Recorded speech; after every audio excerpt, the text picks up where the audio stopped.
more maneuverability away from something like a small battlefield or PS2 for specifically young Link. For a character like Wolf, assuming Jakal does go Wolf and doesn't go Sonic into Phantom Steve, which I'm expecting the Wolf in this best of 5 set, you're more reliably able to shark smaller platforms than larger ones. So I'm expecting a more consistent Pokemon Stadium 2 here, and that's exactly what we're going to get. Okay, but Phantom not even taking a moment to rest. She's like, bring on the next victim. Jakal, well, no victim here. He's going to put up a fight. Yeah, and we know that Jakal has worked a lot specifically on this matchup, and there's a plenty of Steves in order to learn this matchup from. That you'll see the amount of practice that he puts into trying to figure this out. That doesn't make it not hard, and that doesn't make Phantom not good, but it just may or have her own spin on this Steve in general. Dear Lord. As you can see, another one of the classes come out: Minecart Fair, Fast Faller like Wolf. They're gonna take that and just have to eat it. Huge back air though in order to catch the start of Minecart. Tries to get the lingering hit of the Fire Wolf, and instead we're getting full Steve comboed. Stone Tools only makes it 60, but that's still 60%, 78 now, Swiss. Yeah, it's not about the damage sometimes. It's about putting the opponent in the mix and keeping him there. 100% agree with you there. Like, it's about the position you get put in, and just the same, the position that Phantom found herself in was stymied by her own blocks. She couldn't roll past them, so Jakal could just space for the up smash. Perfectly done. 109, but you do have to survive all that shield pressure. That Phantom is putting on another down smash hit block. A block placed. I wonder if it was to play around exactly down throw dash attack, and if so, it didn't work out exactly like you would anticipate, but also wasn't that bad either. No, it was a sour spot, thank goodness, on the back air. Phantom going to live just a little bit longer, but now in the air, up air to back air. That was a great stock from Jakal. Has to keep up this momentum and not fall for any shenanigans. Tries to get another back air instead. A dash attack is going to keep him out of that range. Phantom's just happily getting some more diamonds.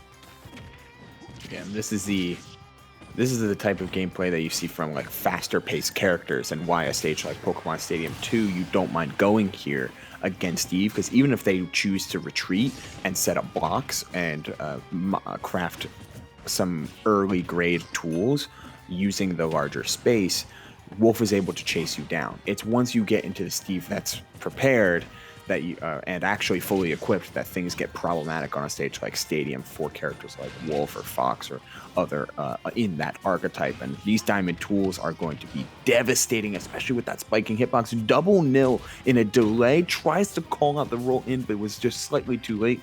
Throws out the forward smash, doesn't hit, and we are without blocks here as Phantom. Trying to poke ledge, but the drift was perfect with the Elytra.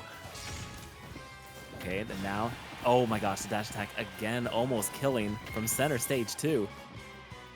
All right, that was block. These are some gambling air Swiss we are seeing from Jakal, and we are taking the gamble yet again with just the full send dash attack. That was like 3 times in a row we saw there Swiss, where it was like Jakal trusting Wolf's buttons to do what they need to do to take space, letting it linger. I think we even see it in the replay. Yeah, like letting the Nair rock. Oh no, it's not this replay, but it was like letting early normals go out and letting the lingering hitboxes do the talking. Like, let the Nair rock, let the Nair rock, let these dash attacks and these and the normals that Wolf has on display do the talking.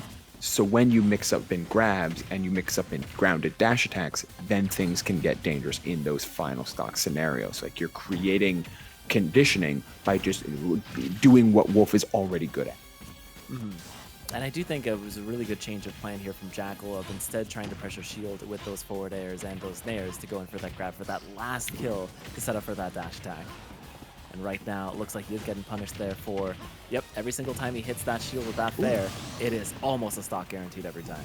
Yo, that was a super clean sequence there from Phantom. Not a traditional like Steve combo sequence that you see on fast followers, but instead, or like we could have seen there, but instead it was like eject from the minecart early to get an up air, put a block, and then do double jump up air, and then a run under up smash. It was a lot of stuff like this, like not traditional combos, but instead traditional like Smash Brothers juggling, which makes a lot of sense as Fhantum co-mains DK. She knows how to juggle.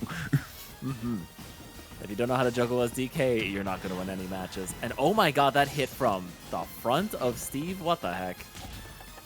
This character's busted. This character's wild. Best character in the game.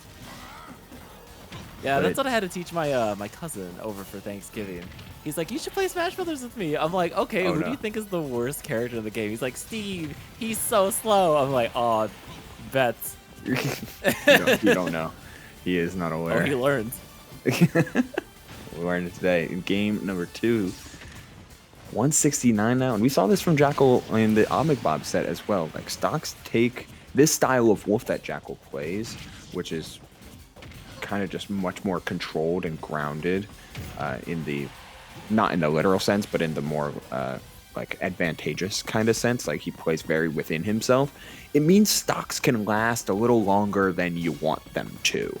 And for Steve, that feels great. For every player, that feels great. But especially now, the Dash Jack trading with the forward tilt tries to find a grab there. First time Phantom's tried to grab it in a good while. Yeah, and Jakal actually knowing that hitbox quite well, actually manages to go through it and punish it, but gets that backer once more. This is the last stock for Fhantum. Possibly going to be last stock here for Jakal in just a few seconds. Yeah, shoes on the other foot. 100% agree, Swiss. Like, Fhantum has been shown to be very, very willing to put out a lot of kill moves, and Steve has a lot of really good ones, and that back air is kind of first on the list. In order to take the stock, bringing us to an even game number 2, tries for another grab, but Jakal's playing dash dance, finds the dash back forward air, finds the nair into up tilt, catches the air dodge. This is a ton of percent, nearly unanswered, especially because there is no resources. I feel like I've called that out a couple times now, Swiss, where you're just seeing Fhantum burn through a lot of resources really quickly, but choose to keep pressing on the gas instead of trying to recover those resources, as opposed and keep up the tempo of play.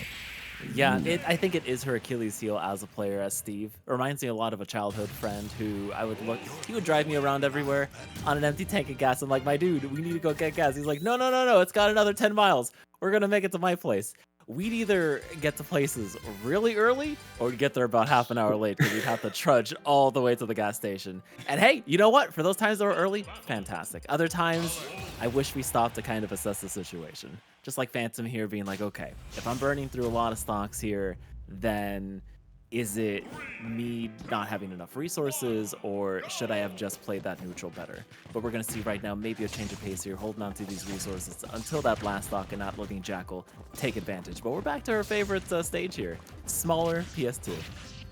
Yeah, Small Battlefield offers a slight difference for specifically Fhantum in terms of the mining loop being different. Instead of being stone-based, it's the generic, which does help you get certain things a little bit more swiftly, like more raw materials. You're going to get a lot more dirt on a stage like this. You're going to get a lot more wood. But just having spare blocks as you mine is nice, as well as it being quick. Those being quicker to mine, but you know, it's not going to change much from Jakal's point of view. Not going to change much from his game plan perspective, which has and will continue to be apply immediate pressure and then turn that into delay-based mix-ups depending on the response from Fhantum. And right now, the response is whenever she sees Jakal press forward, she's pressing forward right back. A dash attack comes out, Wolf Flash high, in order to try and get away from the ledge trap, and suddenly we're in a very, very tight final first stock, and the dash attack will do it. All right, but now let's see here. Can he keep up that momentum? All right. Oh my god. What a nice little delay there with that reflector, keeping that away, because Jakal has kind of kept in his head that whenever he does get these low percentage combos, Fhantum will mash an attack button and sometimes get out. As you saw there, delaying that speed in the air allowed Fhantum to throw something out and whiff. Breaking down the blocks in order to find a forward air, in order to find a dash grab, rather. He knew. I feel like, Jakal absolutely knew that the dash attack was coming out, and unfortunately it was a clash rather than any sort of trade that you absolutely take at this position. Jakal again resetting with these nairs, going deep for the backer. Nice edge guard. when you run out of resources like iron as Steve, you're kind of forced to elytra, and that is super edge guardable for majority of the cast. And Jakal knows where to put out these back airs off stage to take early stocks.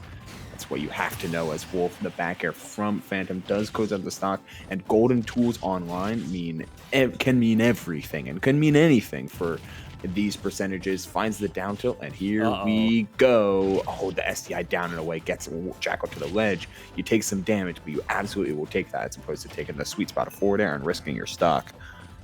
Okay, but there we go. Back on stage. Both center stage now. And it looks like Fhantum's still holding on to these gold tools here. Diamond is there as that X factor for that last stock. Gonna hang on to it. Misses the down smash, but gets the nice Fhantum footstool to just reset the neutral. Looked for dash attack there. It seems like Fhantum's just playing a little bit too scrambly. Looked for maybe a parry on that shield drop. Instead gets thrown off by Jakal's delayed button. Goes out down air instead of landing there. Forward throw? Oh, it doesn't hit the block. Instead, we're just resetting the positioning. Jakal holding steady, and the ledge trump neutral air. Closing down the stock. Closing down the game. Very strong fashion from Jakal. A 3-0 and a handshake. And that seals the deal for grand finals. Is going to be Jakal waiting in there, as he has been known to do.